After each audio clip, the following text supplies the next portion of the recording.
friendship!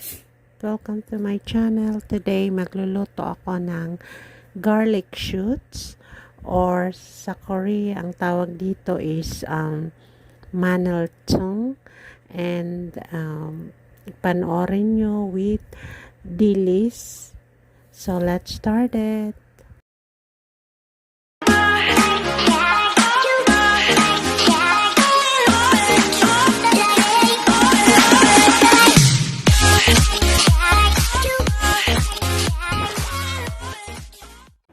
Ito para din yung na hinihimay siya ganyan, yung ganon branch ito ng nga, ito yung siguro hindi ko alam kung nakakita na kayo ng branch ng ng garlic. Ito siya mahaba siya, ayan, ganon.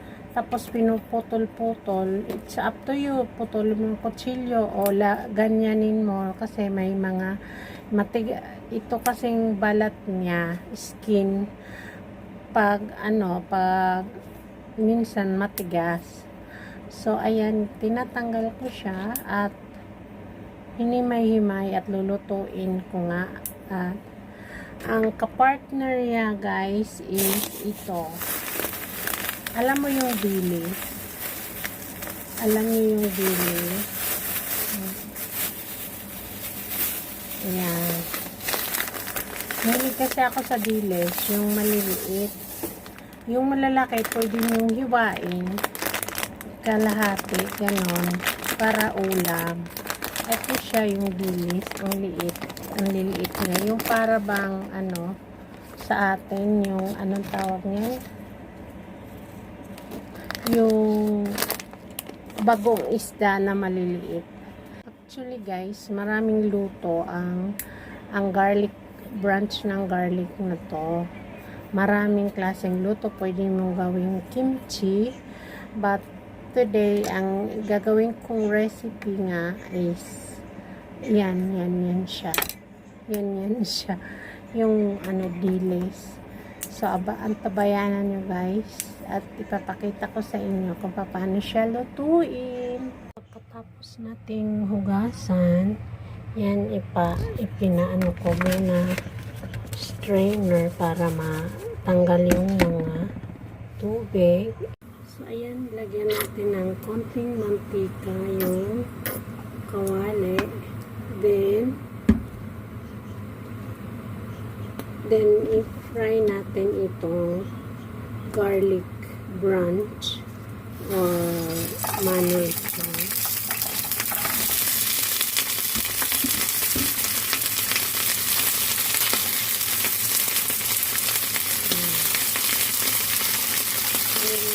Siya guys. Ayan, hanggang ma-fry siya lahat. Mag-green ba lahat. Yung mga waste na nagtawag ko. So, ayan guys, niluto na siya or half cook na siya. Hanguin na natin.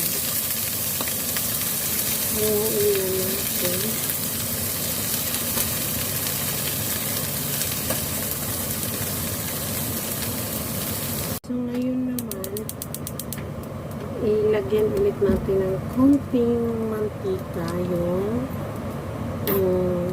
fry pan natin. At itong dilis, i-fry natin hanggang, kasi magiging malutong siya guys. Ayan. Ang dami din. Okay lang. Tapos, sasan na.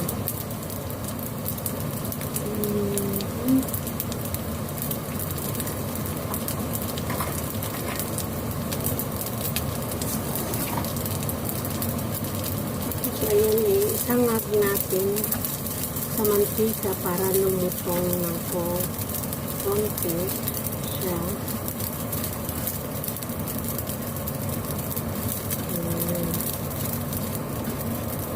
Lang natin na masangag ng konti para malutong. Ngayon guys, nagawa tayo ng sauce. 2 tablespoon ng soy sauce.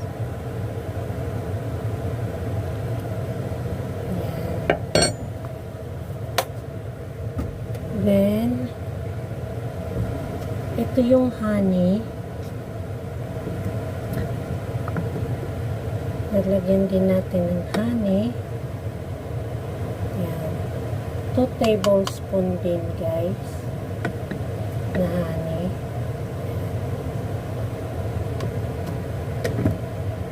Tapos, nalagyan din natin ng 1 tablespoon ng garlic, minced garlic. Actually guys, kahit hindi nalagyan ng garlic, but lagyan pa rin natin para mas masarap. 1 tablespoon.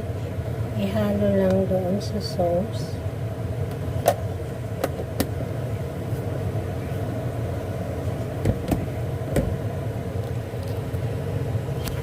Tapos lagyan natin siya ng kutsukaro or anong tawag dito? Pepper powder. Cups. Yung sili. Powder ng chili powder pala, hindi pepper. Chili powder. So, ayan. Magpupula na siya. Kasama yung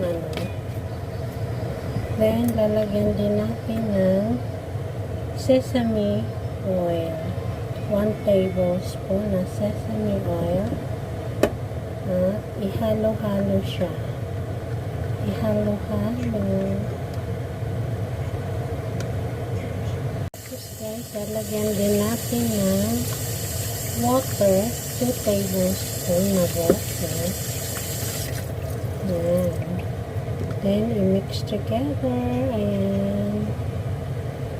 Ayan, ayan, ayan.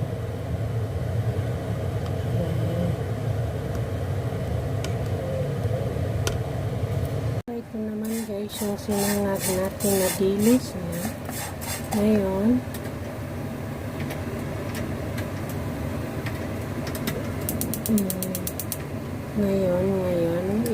natin, ilagay yung na branch ng garlic. Manong chunk ang tawagin. At ihalo-halo lang guys natin. So, tapos natin ihalo, ito naman yung sauce na ginawa natin. Ilagay natin dito sa natin dito sa loob. I-mix together.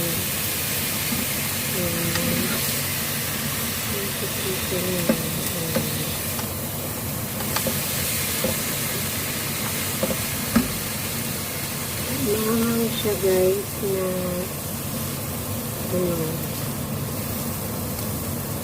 masarap pa. So ayan siya guys. Yan na yung niluluto natin na dilis na may pwede nyo rin itong gawin ng chili ba, yung hindi maanghang na sili, rin nyo ng ganito. Masarap itong ulam guys. I promise. Maraming kasi kung wala itong wala itong garlic, yung chili naman ang nilalagay ko.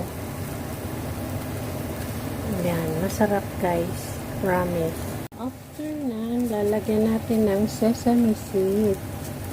Ayan, parang linga sa akin. Yung linga na nga. Ayan. At luto na siya guys. Thank you for watching. Sana nagustuhan nyo to. Thank you for watching.